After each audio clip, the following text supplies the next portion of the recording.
Hello students, कैसे हो आप लोग। आई होप कि आप लोग का प्रिपरेशन अच्छा चल रहा होगा अभी। तो अभी ये मेरा स्टूडेंट्स है राम, जो कि अभी एफएमसी पुणे में है और नीट में फिजिक्स में इसने 99.90 परसेंटाइल लाया था। तो मैं आज बात करूंगा एफएमसी कॉलेज के बारे में भी कि वहाँ का सिलेक्शन प्रोसेस क्या है और वो किस तरह से वहाँ पे गया, और नीट के बारे में बताएंगे कि अभी क्या स्ट्रेटजी होना चाहिए अभी से एग्जाम के लिए। ठीक है, तो सारी चीज के बारे में बात करेंगे हम लोग। ठीक है, तो मैं पूछूंगा आपसे कि एफएमसी जो आपका सिलेक्शन हुआ वो आपका क्या क्या प्रोसीड्यूर था वहाँ। तो सबसे पहले तो नीट होता है सर। सो नीट के जो मार्क्स होते हैं उसमें ही कट ऑफ लाना है सर। तो मेन तो नीट का मार्क्स ही सबसे ज्यादा मैटर करता है सर। 90% तो जितना नीट में आया उसी के बेस पे सिलेक्शन हुआ। तो वो आपसे पूछता है वहाँ पे। सो उसी पे बेस बुलाएंगे सर, नहीं तो अच्छा, बुलाता है। हाँ, तो एक कट ऑफ मार्क होता है सर। हाँ। इस बार शायद वो 596 था सर। तो उस कट ऑफ मार्क के बेस पे जो जिनका उनसे ऊपर है तो वो सब आएंगे सर। 596 कट ऑफ था इस बार। इस बार सर बॉयज के लिए 596 था सर। हाँ। और फिर वहां जाने के बाद एक टेस्ट होता है सर, टॉयलर करके एक टेस्ट होता है सर, जिसमें लॉजिकल रीजनिंग, इंग्लिश लैंग्वेज ऐसे टेस्ट होते हैं। बहुत बेसिक, बहुत सिंपल सा होता है, उसके लिए कोई प्रिपरेशन की जरूरत नहीं होता। रिटर्न ऑनलाइन टेस्ट होता है सर। ऑनलाइन टेस्ट होता है। अच्छा। फिर उसके बाद एक इंटरव्यू होता है सर। इंटरव्यू में अराउंड इंटरव्यू मैटर करता है सर, लेकिन उसमें भी ज्यादातर बेसिक क्वेश्चंस पूछते हैं सर। कुछ भी इंटरव्यू के लिए भी कोई अलग से प्रिपरेशन की जरूरत नहीं है, कोई जी के और कुछ भी जरूरत नहीं है सर। बस बेसिक क्वेश्चंस अपने बारे में पूछते हैं, बस कॉन्फिडेंट रहना है और ऑनेस्ट जवाब देना है। कितना टाइम के लिए होता होगा वो, आपका कितना टाइम तक हुआ वहाँ पे। 5 मिनट का इंटरव्यू होता है सर। बस 5 मिनट हाँ, का बस इंटरव्यू। 5-10 मिनट का इंटरव्यू होता है सर। ज्यादा देर नहीं होता, बट थोड़ा सा मतलब बहुत लोग होते हैं, 6-7 लोग होते हैं वहाँ पे एक साथ इंटरव्यू लेते हुए। तो अच्छा, सभी सारे लोग पूछते हैं। हाँ हाँ, सब पूछते हैं सर। और एक साइकोलॉजिस्ट भी बैठा होता है सर। अच्छा, वो अपना साइकोलॉजिकल क्वेश्चन पूछता है ना। हाँ हाँ सर। तो मतलब बस अपने बारे में एक्स्ट्रा करिकुलर्स मैटर करता है सर। जैसे अगर आप, मैंने बोला था कि गिटार आता है सर, तो वहाँ पे साइड में इंस्ट्रूमेंट्स भी सारे रखे होते हैं। अच्छा। तो गिटार बजवाते हैं सर वहाँ पे। हाँ। हाँ। अच्छा। तो एक लड़का ने बोला उसको डांस आता, उसको डांस करवाया था सर वहाँ पे। मतलब बिना कोई म्यूजिक का उस डांस करवाते सर। तो क्या इंटरव्यू में भी रिजेक्शन होता है। हाँ, इंटरव्यू के मार्क्स होते हैं सर, वो जो नीट के मार्क्स से ऐड होते हैं सर। हाँ। और टॉयलर के मार्क्स ऐड होते हैं। तो सब मिला के जिसका आता है सबसे ज्यादा, फिर 115 बॉयज को लेते हैं। तो फिर कितना अप्रोक्सीमेटली आइडिया है कितना स्टूडेंट अप्लाई किया होगा एफएमसी के लिए। सर अराउंड बुलाते समय तो सर 1500 बच्चों को बुलाते हैं सर। तो उसमें से 115 का सिलेक्शन होता है। 115। लेकिन उतना मुश्किल नहीं है सर जितना लग रहा है, क्योंकि बहुत बच्चे जिनका बाकी कॉलेज में हो जाता है वो वहाँ ज्यादा चले जाते हैं। तो एफएमसी में होना, नीट मार्क्स अगर अच्छे हैं सर, नीट मार्क्स अगर अच्छे हैं, रैंक अराउंड 4000-5000 के आसपास है, तो फिर मतलब 4000 5000 वाले भी जा सकते हैं। हाँ हाँ सर, आराम से। ये तो अच्छी बात है ना, एक ऑप्शन है। फिर एक मेडिकल होता है सर। मेडिकल में भी कुछ बच्चे रिजेक्ट हो जाते हैं, लेकिन मेडिकल में सर मतलब फिटनेस ज्यादातर नहीं देखते सर। वो ज्यादातर ये देखते हैं कि मतलब फिट टू सर्व है कि नहीं। वो एक लेवल ऑफ हाँ कर आराम से बोलो। हाँ आराम। सर एक लेवल ऑफ मतलब नॉक नीज ऐसा कुछ ना, कुछ वही डिफेक्ट ना हो सर। बेसिकली बॉडी नॉर्मल है, मोटा भी ऐसा कुछ वो सब नहीं देखते सर। एक लेवल तक चलता है सर। मतलब बहुत लोग वेट मतलब मैटर नहीं करता है, तो एक लेवल तक करते हैं सर, लेकिन ज्यादा नहीं बहुत करता। बिल्कुल नहीं करता सर। बहुत लोग मतलब आके पहले 3-4 महीनों में 10-15 केजी तक आराम से निकल जाते थे। अच्छा। तो फिर वो भी मैटर नहीं करता सर। और एक बॉन्ड होता है सर, एक जो सब साइन करते हैं। ये एक और रीजन है बॉन्ड के बारे में सुने। हाँ, बहुत लोग नहीं आते सर इसकी वजह से, क्योंकि अगर आपको सर डर नहीं होता है करना कि हाँ वहाँ पे जाएंगे तो अगर मुझे बॉन्ड पे करना होगा। हाँ हाँ, सर्व नहीं करना सर। मतलब अगर कमीशनिंग के टाइम पे तो जिनको कमीशन नहीं होना, इंडियन आर्म फोर्सेस को नहीं ज्वाइन करना, तो फिर उनको एक अभी तो 30 लाख का बॉन्ड है सर। तो 30 लाख देके फिर बाहर निकलना है सर। 30 लाख दे देगा, आप कभी भी निकल सकते हैं। 4 साल के बाद। अच्छा, बीच में अगर किसी को छोड़ने का मन हो तो तब भी छोड़ सकते हैं सर, तब भी बॉन्ड देंगे। तब बॉन्ड का वैल्यू चेंज होता है सर। मतलब चेंज होता है, मतलब उतना 4 साल मतलब कॉलेज पढ़ने के बाद पूरा अगर निकलना है तो फिर 30 लाख देना पड़ेगा। हाँ, वो तो। और इसमें ये डिफरेंट कैसे होता है दूसरे कॉलेज से, जैसे कि उसका मटेरियल और जो वहाँ का एमबीबीएस के लिए होता है वो तो सेम होता होगा ना। हाँ सर, जो पढ़ाई से रिलेटेड है सब सेम है सर, सेम होता है? बिल्कुल सेम है सर। मतलब हाँ। बुक्स, सिलेबस वो तो बिल्कुल सब सेम है सर, क्योंकि एएफएमसी भी Maharashtra university of health sciences के अंदर ही एफिलिएटेड है। तो जो महाराष्ट्र में बाकी कॉलेजेस जो एग्जाम्स है सर, वही एग्जाम्स हम भी देते हैं सर। तो वो सेम होता है? वो सब सेम होता है सर, डिफरेंट होता है थोड़ा सा, शेड्यूल में डिफरेंस आता है। हम्म। फर्स्ट टर्म में ही ज्यादा डिफरेंस होता है सर। फर्स्ट टर्म में सुबह पीटी होता है हम्म। 1 घंटे का, वो अच्छा होता है सर, वो कोई ज्यादातर दिक्कत नहीं होता। फिर कुछ कुछ चीजें होते हैं अलग से, जैसे एनसीसी होता है सर। एक एनसीसी मतलब थोड़ा सा ड्रिल्स वगैरह ये सब सिखाते हैं। 2 घंटे होते हैं सर हफ्ते में बस। हाँ। ये भी ज्यादातर हो जाता है। और सर एक और सर, अटेंडेंस मैटर करता है सर यहाँ पे। अटेंडेंस मैटर करता है? दूसरे कॉलेज में ज्यादा नहीं करता है? मतलब करता है? जितना मैं जानता हूँ सर, इतना दूसरे कॉलेज में इतना नहीं करता सर। मतलब मैं जैसे आपका दोस्त है जैसे कि यूसीएमएस में, हाँ है सर, ना? वो कहते हैं सर कि उतना मैटर नहीं करता। मौलाना मौलाना में सर, मौलाना में, हाँ। तो कि इतना मैटर नहीं करता जितना अटेंडेंस मिल जाता है सर सबको। लेकिन एएफएमसी में उसमें क्लास जाना पड़ता है, और क्लास में एब्सेंट होता है सर तो हॉस्टल रूम तक आके बुला के ले जाता है सर। हाँ, उसको मतलब फिर हाँ। अगर वहां पे वो गया और उसके बावजूद भी अगर उसने वो नहीं किया तो सुबह पीटी लग जाता है सर। पीटी नहीं किया तो आपको फाइन देना पड़ेगा। ये तो बहुत स्ट्रिक्ट हुआ। मतलब बहुत सारा स्टूडेंट कहेगा कि चलो यार एक ऐसा कि तुम्हें कोई उठाने आ रहा था रोज ऐसे मतलब घर के जैसा माहौल हो गया। हाँ हाँ सर, मतलब जैसे मम्मी पापा क्योंकि करते सर हैं। आप उनके कैडेट्स हो सर, उनके मतलब पूरा फीस उनको आपके लिए भर रहे हैं, पूरा देखभाल आपका कर रहे हैं, आपको पैसे भी दे रहे हैं अलग से। तो पैसे देते हैं? हाँ, पैसे भी देते हैं मंथली ऐड होता है सर। हाँ, हाँ कितना ऐड होता है? अभी तो सर फर्स्ट में मेरा 11,000 ऐड किया था सर। मेरा फर्स्ट एक बैंक अकाउंट बनवा के उसमें से 11,000 डाल दिया सर अभी तक। अभी तक 11,000। आपका भी कितना मंथ हो गया? 3 महीने हो गए। 3 महीने हुआ। हाँ, 3 से 4 मंथ हो गया, तो 11,000 आ गया। हाँ सर, तो वो हर टर्म में अलग अलग सा आता रहेगा सर। तो आपके यूनिफॉर्म के लिए, आपके बुक्स के लिए, आपके डेली खर्चा के लिए, सबके लिए वो पैसे तो दे देते सर। अच्छा, वो जो 11,000 है वो आप अपना खर्च कर सकते हैं बुक पे? हाँ, और अपना जो खर्च है। हाँ सर। हाँ, ये तो अच्छी बात है फिर। और जो भी है उसमें खर्च है वो देगा? हाँ सर, सारा वो खर्च? एक पूरा लिस्ट बना के देते सर, जैसे बुक्स के लिए इतना अमाउंट, यूनिफॉर्म के लिए इतना अमाउंट, हेयर कट के लिए भी पैसे देते सर। अच्छा, उसी में सब? हाँ सर, तो सब मिला के इस टर्म में 11,000 मिला सर। अगले टर्म में यूनिफॉर्म और बुक्स का खर्चा खत्म हो गया तो थोड़ा सा कम मिला। मतलब कॉलेज के अलावा ये सब एक्स्ट्रा खर्च वो हाँ, दे रहा हाँ, है। सर। ये तो और अच्छी बात है। और इसमें से दूसरी बात है, इसको कर सकते हैं हम लोग, है ना, एडिट कर सकते हैं। अब इसमें से क्या था, एक्स्ट्रा हो गया ना ये। हाँ सर। अब एफएमसी बारे में और कुछ, उसमें और क्या डाउट हो सकता है स्टूडेंट को? सर मेडिकल फैसिलिटीज सारे होते हैं सर। मेडिकल फैसिलिटीज सब कुछ, इंश्योरेंस मिल जाता है सर। इंश्योरेंस मिल जाता है? इंश्योरेंस मिल जाता है, और फिर सारे मेडिकल फैसिलिटीज आप यूज कर सकते हैं फ्री में। मतलब जैसे एक लड़के उसको ब्रेसेस लगा देते सर, तो वो भी फ्री में लगा देते हैं। और ज्यादातर पूरा देखभाल करते हैं सर आप। मतलब जितना भी आपका मेडिकल होगा, जो भी वो सारा वो देखभाल करेगा? सारा देखभाल करेगा। और कमीशन होने के बाद सर इंटर्नशिप होता है सर। इंटर्नशिप में बाकी कॉलेजेस में अराउंड सैलरी 30,000 तक मिलता था, बट एएफएमसी में 80,000 मिलता था, 80,000 मिलता था। 80,000 मिलता क्योंकि है? आपको लेफ्टिनेंट का रैंक दिया जाता है, तो उसके हिसाब से जितना पे स्केल होता है 80,000 होता है सर, जो इंक्रीमेंटल फिर आपके प्रमोशन पे इंक्रीमेंट होता जाएगा। अच्छा। और प्रमोशंस भी एवरी ईयरली गारंटी है सर। मतलब 4 साल में प्रमोशन मिल जाएगा, उसके बाद 5 साल में फिर से प्रमोशन। अच्छा, ये गारंटी है कि आपका प्रमोशन मिलेगा? और कॉलेज के बाद जॉब गारंटी है सर इसमें। तो ये मतलब कॉलेज मतलब जॉब तो उसका काम, मतलब आपका गारंटीड है कि वो देगा? अभी कॉलेज 4.5 साल पढ़ने के बाद जॉब गारंटी है सर, तो इतना पे मिलेगा। उसके अलावा एडेड बेनिफिट्स होते हैं। हाँ, ये तो ठीक है। हाँ, तो अच्छा है। और उसमें लड़ाई ऐसा होता है कि आपको लड़ाई करने के लिए भी कुछ ट्रेनिंग जैसे कुछ बहुत को होता है ना कि भ्रम होता है कि हम नहीं जाना चाहते इसलिए क्योंकि मुझे लड़ाई में ना भेजते, तो क्या उसके लिए भी आपको ट्रेनिंग दिया जाता है एक्स्ट्रा में? सर नहीं सर, लड़ाई सब ये तो बिल्कुल नहीं, ये तो उससे कोई मतलब नहीं? हाँ, उससे कोई ज्यादा मतलब नहीं। फिटनेस होता है सर, बस कि रेगुलर फिटनेस देखते रहते हैं, होता है कि नहीं, वो तो पीटी से हो जाएगा सर आपका।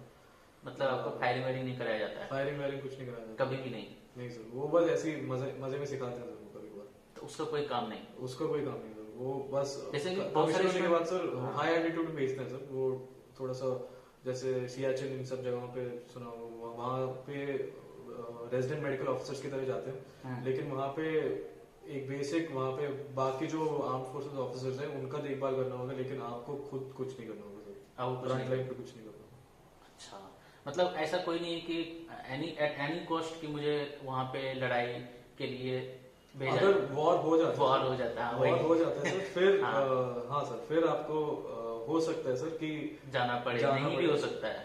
हाँ सर, नहीं ऐसा भी भी हो सकता possibility है, है। हो सकता है आपको जाना पड़े, लेकिन ये मतलब इतना ज्यादा स्लिम चांस है ना सर कि वो मतलब ज्यादा मैटर नहीं करता। कोई ज्यादा मैटर नहीं करता है। हाँ, तो ये तो अच्छी बात है। और कोई है इसमें? इसमें और कुछ बताना है अभी इसमें? कुछ नहीं। हाँ, एमएससी हो गया ना, फिर अब इसमें क्या, इसमें ज्यादा हो गया सिलेक्शन पर सारा चीज हो ही गया है, कितना करना है नहीं करना है ना। नेक्स्ट है किसमें, नीट के लिए ना। तो अभी जो नीट के लिए अभी जो इस टाइम था जो है, वो तुम्हारा क्या स्ट्रेटजी क्या था, कैसे मतलब तैयारी करने का? सर हर सब्जेक्ट के लिए थोड़ा सा अलग सा सर। फिजिक्स, जैसे फिजिक्स के लिए जैसे बात करें, फिजिक्स में तुम्हारा नंबर बहुत अच्छा है, एक दो क्वेश्चन रॉन्ग हुआ था सिर्फ नीट में, है ना। तो उसमें से कैसे अप्रोच किया था? सर फिजिक्स के लिए वो तो मैं ही पढ़ा रहा था। हाँ सर, आपने जो हाँ फिजिक्स के लिए सर एलन मॉड्यूल किया था सर। हाँ। और जो सारे जो मुझे जो डिफिकल्ट टॉपिक्स लगते थे सर, वो सब आपसे पढ़ा था सर। और जो फिर क्वेश्चन, जो भी क्वेश्चन नहीं आया सर, वो आपसे पूछा। और सर सबसे ज्यादा इम्पोर्टेंट सर, वो लास्ट में अप्रैल के टाइम पे पूरा मंथ सिर्फ प्रीवियस ईयर पेपर्स किया था सर। वो लास्ट मंथ में? हाँ। लास्ट मंथ में मतलब सिर्फ आप प्रीवियस ईयर 15 साल प्रीवियस पेपर हाँ। किया। और लेकिन सर पेपर करने के बाद जो पेपर में नहीं हुआ वो सब आपसे पूछा था। हाँ उसमें, हाँ उसमें फिर जो टेस्ट सीरीज में होता था प्रॉब्लम, है ना, हाँ सर, टेस्ट सीरीज के उसमें उसको फिर करेक्ट करना है ना। दूसरी बात है ना कि अभी इसे रिवीजन का प्रॉब्लम होता है कि जैसे कि पूरा तो पढ़ लेता है, फिर जैसे कि होता है तो जैसे कि टोटली जब फुल टेस्ट सीरीज के लिए तैयारी होगा तो उसके लिए कैसे किया था कि उसको कैसे पढ़े फुल टेस्ट को, फुल टेस्ट के लिए हम कैसे पूरे सिलेबस को पढ़ के जाएं, और क्या कुछ छोड़ दें तो कोई प्रॉब्लम हो? सर कुछ ना कुछ तो छोड़ना तो हाँ वही वही हमेशा कभी कोई क्वेश्चन, हाँ कोई जैसे अभी क्वेश्चन क्या होता है ना, वो सोचता है क्या कि पूरा पढ़ के जाएं, तो क्या पहला जो फुल टेस्ट सीरीज तुमने लिखा होगा जो तो उस कोचिंग इंस्टीट्यूट से सर, हाँ यहाँ पे जो टेस्ट सीरीज लिखा होगा, इनके सर कभी वो पूरा कभी पढ़ के पूरा पढ़ के गया था नहीं कभी? कभी नहीं। तो वैसे पहला जितना हो टेस्ट सकता था उतना सर, बस अपना सिलेबस खत्म करते थे। अपना सिलेबस कंप्लीट करता था, मतलब अपने तरफ मेरा से मतलब सिलेबस मार्च के एंड में खत्म हुआ था सर। मार्च के एंड हाँ, में तो पूरा कंप्लीट हुआ। तो मेरा बहुत लेट खत्म हुआ सर, तो कभी जो मार्च तक जो फुल टेस्ट होते सर, उसमें कभी मेरा वो नहीं हुआ सर। मतलब पूरा नहीं नहीं गया नहीं सर, कभी नहीं। उसमें जो भी था मतलब जितना था करके जितना चले कर जाना, सकता था, हाँ सर। और उसको परफेक्ट ढंग से जाना। सबसे बड़ी बात यह है हाँ। कि क्या होता है कि कोई स्टूडेंट की पूरे के चक्कर में रहता है और थोड़ा थोड़ा करके जाता है, तो वो कितना हद तक सही है। जैसे कि हमने सारे चैप्टर पढ़ा, लेकिन कुछ छोड़ दिया कहीं पे, कुछ चीजें यहाँ पे था वहां पे छोड़ दिया, और उसको थोड़ा थोड़ा मतलब पढ़े सारा चीज, लेकिन उतना डीपली नहीं गए, वो सही है? या फिर कुछ चैप्टर छोड़ देते हैं, मतलब 2-3 चैप्टर अगर नहीं हो रहा है फुल टेस्ट के लिए, उसे पूरा छोड़ देते हैं और उसको जितना पढ़ के जाए उसको परफेक्ट, वहां पे गलत ना हो। हाँ हाँ सर, क्या ये सही है? ये सही है। हाँ, क्योंकि मैं यही स्टूडेंट को बोलता हूँ कि आपको यही करके जाना है ना। Yes, sir. तो मेरे ख्याल से ये सही है, Yes, sir. है ना। Yes, sir. और 2-3 टेस्ट देते देते वो पूरा कंप्लीट हाँ, खुद ही हो जाएगा, हाँ सर। है कि नहीं? और जो लास्ट मंथ में जब सारे टेस्ट देने सर, उसमें तो फिर पूरा सिलेबस खत्म हो जाता है सर उसमें। तो जो टॉपिक्स नहीं आते उनके क्वेश्चन पे आप गलत करोगे एग्जाम में, तो फिर वो टॉपिक पे वापस पढ़ना, फिर उससे अराउंड 95% सिलेबस खत्म हो जाता है। हाँ वहाँ हो जाता है। और फिर प्रिपरेशन तो सर पूरा टेस्ट देते ही होता है सर, उसके अलावा कुछ रिवाइज करना, हाँ। फिजिक्स के लिए स्पेशली कुछ अलग से पढ़ना, अलग से क्वेश्चंस करना इतना जरूरत नहीं होता। टेस्ट के क्वेश्चंस और हाँ टेस्ट का क्वेश्चन और उसका उसका जो मॉड्यूल है, मॉड्यूल में सारा क्वेश्चन किया था, जो कि वो तो मॉड्यूल के सारा क्वेश्चन कराए थे शायद, हाँ, उसमें सारे क्वेश्चन हो गए, फिजिक्स में 90% तो खत्म कर दिए थे। फिजिक्स में हाँ फिजिक्स में करने मजा आता था तो उसमें हाँ मजा तो आता था। फिजिक्स, केमिस्ट्री केमिस्ट्री के लिए कैसे क्या किया था? सर केमिस्ट्री के लिए सर हम लोग तो फिजिक्स के लिए कोई दूसरा बुक भी नहीं नहीं सर, नहीं सर। एस सी वर्मा पहले लाया था तुम? एचसी वर्मा तो बिल्कुल नहीं सर। एस सी वर्मा तो पहले हटा दिए थे ना। हाँ, वो एम्स के लिए सही है, वो ऑब्जेक्टिव टाइप जो क्वेश्चन है वो बेनिफिट करता है, Yes, sir। बट वो पूरा नहीं नहीं करते रिकमेंड, है ना। उसको तुम लाया था तो पहले ही उसको हटा दिए थे कि नहीं ये एस सी वर्मा नहीं करना है। तो अभी इसे केमिस्ट्री के लिए है, हाँ सर। तो केमिस्ट्री के लिए जैसे इनऑर्गेनिक में स्टूडेंट को प्रॉब्लम होता है, तो उसके लिए कैसे किया जाना चाहिए? सर ऑर्गेनिक का वेटेज होता है सर बहुत ज्यादा नीट में, तो फिर ऑर्गेनिक का वेटेज होता है सर, तो वो कॉन्सेप्ट वाइज उसको स्ट्रॉन्ग करना जरूरी है। तो फिर मैंने एलन के मॉड्यूल्स पढ़े थे सर उसके लिए। एलन के मॉड्यूल्स स्पेशली सर बहुत ज्यादा अच्छे थे सर उसमें। ऑर्गेनिक के लिए, ऑर्गेनिक के लिए सही है। हाँ सर। और ट्यूशन में जो पढ़ता था सर वो भी बहुत अच्छा होता था सर। तो बेसिकली एलन के मॉड्यूल्स करना सही है ऑर्गेनिक के लिए। हाँ सर। इनऑर्गेनिक के लिए, इनऑर्गेनिक के लिए सर कुछ चैप्टर्स हैं जिनका वेटेज बहुत होता है, जैसे पी ब्लॉक होता है और कोऑर्डिनेशन केमिस्ट्री होता है, डी एंड एफ ब्लॉक होता है, ये सब मैंने मॉड्यूल से किया था। अच्छा उसका मॉड्यूल से किया था? जो एलन के मॉड्यूल्स है ये सब उनसे किया था सर, ये बहुत अच्छे से दिया है सर उसमें। अच्छा वो मॉड्यूल में? हाँ तो और मतलब कौन कौन सा? P block, D and F block और कोऑर्डिनेशन केमिस्ट्री। अच्छा हाँ। और केमिकल बॉन्डिंग भी, केमिकल बॉन्डिंग, ये सब इनऑर्गेनिक में आई थिंक इंपॉर्टेंट चैप्टर्स थे। बट जो नॉन इंपॉर्टेंट चैप्टर्स है ना सर, जिससे एक क्वेश्चन आता है, वो मैंने एनसीईआरटी से पढ़ लिया था। हाइड्रोजन, एस ब्लॉक और फिर एक और था रेडॉक्स रिएक्शन। अच्छा ये सब इनऑर्गेनिक मतलब एनसीईआरटी से पढ़ा? हाँ उससे मतलब इससे ज्यादा नहीं पढ़ा? हाँ हाँ वो तो। और ऐसे बायो में है कि ऐसे बायो में जैसे तुमने कहा था कि पहले प्रॉब्लम हो गया था, तो उसके बारे में बायो में सर मैंने जब मैंने नीट ड्रॉप लेके दिया था तो फिर जब पहली बार 12th के बाद दिया था सर, तब बायो में सर पूरा मॉड्यूल पढ़ के जाता था सर, जो आकाश के मॉड्यूल्स होते थे सर वो पढ़ के जाता था। हाँ। तो आकाश के टेस्ट में मॉड्यूल पढ़ने की वजह से अच्छे नंबर आते थे, तो मैंने सोचा मैं अच्छा कर रहा हूँ। हाँ। तो फिर कितना आया था मैक्सिमम उसमें? उसमें सर बायो में 320 आता था सर, 360 में। तो फिर आकाश के मॉड्यूल्स फिर ऐसे पढ़ के जाता था सर, और फिर जब लास्ट में रिवीजन के टाइम आया सर तो रिवाइज ही नहीं कर पाया था कि आकाश के मॉड्यूल्स बहुत ज्यादा होते हैं, मतलब क्या पढ़े, बहुत इन्फॉर्मेशन होता है उसमें, तो फिर वो तो बिल्कुल रिवीजन तो बिल्कुल नहीं हुआ सर। तो इसकी वजह से फुल टेस्ट में भी फुल टेस्ट नहीं दिया। हाँ सर, मतलब जो आकाश के फुल टेस्ट होते थे वो दिया नहीं, वो दिया ही नहीं, मतलब प्रिपरेशन नहीं हो रहा था, प्रिपरेशन ही नहीं हो रहा था कि पूरा पढ़े कैसे। हाँ। और लास्ट में जाके नीट में सर कुछ याद नहीं आ रहा था सर, क्योंकि इतना ज्यादा पढ़ लिया था और कुछ भी ढंग से नहीं पढ़ा था सर, सब कुछ ऐसे ही पढ़ लिया था, और फिर नीट में कंफ्यूज हो गया कि पता नहीं क्या क्या कॉन्सेप्ट क्या था। हाँ सर, इसलिए सर बायो में सिर्फ एनसीईआरटी पढ़ना जरूरी है सर। एनसीईआरटी पढ़ना जरूरी है। एनसीईआरटी में इंफॉर्मेशन जितना दिया होता सर उसी से 90% नीट आ जाता था। 90%? और इतना 90% अगर अच्छे से कर लिया सर कि इसमें पूरे फुल आ गए, तो फिर बायो में मार्क्स अच्छे आ जाएंगे सर। अच्छा, तो अभी जैसे कि एलन का जो तुमने टेस्ट दिया था, तो उसमें मैक्सिमम जो होता है वो मतलब कहाँ तक आया था बायो में? बायो में उनके मॉड्यूल के बेस पे आता था सर, जो बहुत ज्यादा होता था। तो अभी कितना अगर स्टूडेंट कहाँ तक लाए कि वो सही है, कि हाँ चलो इसके लिए सही है, मतलब वो सेफ जोन में, मतलब वो क्या लगता है कि 300 के एबव मार्क्स लाने के लिए इसमें कितना मार्क्स उसको कट ऑफ तक जाना चाहिए, मिनिमम टू मैक्सिमम बता दो। वो डिपेंड करता है सर, क्योंकि मतलब एक आइडिया है कि इसे मतलब वो 270 से ला रहा है टेस्ट सीरीज में, या 260 ला रहा है, 270 ला रहा है, तो ये कंसिस्टेंटली है ना, एवरेज वैल्यू है, उसका एवरेज है, तो वो जो है फाइनल में वो क्या 300 से कर सकता है? हाँ सर, बट 260 सिर्फ एनसीईआरटी पढ़ के लाना तो बहुत मुश्किल हो जाएगा सर। तो अगर इतना सिर्फ एनसीईआरटी पढ़ के अगर एलन के टेस्ट में 260 के ऊपर ला रहे हैं तो फिर बहुत अच्छा कर रहे हैं, बहुत अच्छा कर रहा है। हाँ, क्योंकि मेरे तो पर्सनली कभी इतने नहीं आता सर, मेरे तो बहुत कम आता था। बायो में तो नीट में सॉरी एलन के टेस्ट में बहुत कम आता था सर, मतलब जैसे टोटल 200 आता था सर, बस ज्यादातर 150 से 200 के बीच में आता था। इतना मतलब लास्ट में फुल टेस्ट में कितना आया था? उसमें भी सर बायो में तो कभी अच्छे नहीं आया सर मेरा। अच्छा, बायो में क्योंकि सिर्फ एनसीईआरटी पढ़ रहा था, तो फिर जो उनके क्वेश्चन होते थे वो तो कर नहीं पा रहा था सर, लेकिन इतना पता था कि नीट में तो ये क्वेश्चन नहीं आने वाले, तो फिर 260 270 मतलब सही है, मतलब 200 से भी सही है, मतलब हाँ हाँ सर, मतलब जो भी करो कॉन्फिडेंट होके पूरा अच्छे से। मतलब उनके टेस्ट के बेस पे कभी ये नहीं सोचना कि नीट में नहीं हाँ। है। बस पूरा सर एनसीईआरटी अगर अच्छे से हो रहा है सर तो फिर काफी है सर। काफी है, मतलब सर, उसके NCERT आ रहा बेसिस तो पे काफी है। ये नहीं सोचना है हाँ सर, उस पे मतलब मार्क्स कितने भी आ सकते हैं। हाँ डिमोटिवेट नहीं होना है कि मतलब कि ये मेरा कम मार्क्स आ रहा है तो फिर मेरा खराब हो जाएगा मार्क्स, नहीं, हाँ। मतलब उसके बारे में डिमोटिवेट। लेकिन उस समय तो तुम्हें पता नहीं था ना कि इतना आ जाएगा, तो फिर उस समय अगर आता था माइंड में ये चीज तो फिर कैसे उसको डील करता था, तुम्हें कैसे सर पता? क्योंकि ये पिछले साल गलती किया था ना सर, तो इस बार पता था सर कि ये जो क्वेश्चन दे रहे ये नीट में नहीं आएंगे, तो हाँ फिर फर्क नहीं पड़ता था। तूने मतलब वो गलती कर चुका था हाँ, तूने, हाँ, सर, है ना? हाँ। कि मैंने सारा चीज पढ़ा, उसके बावजूद भी मैंने हाँ, सर। बहुत ही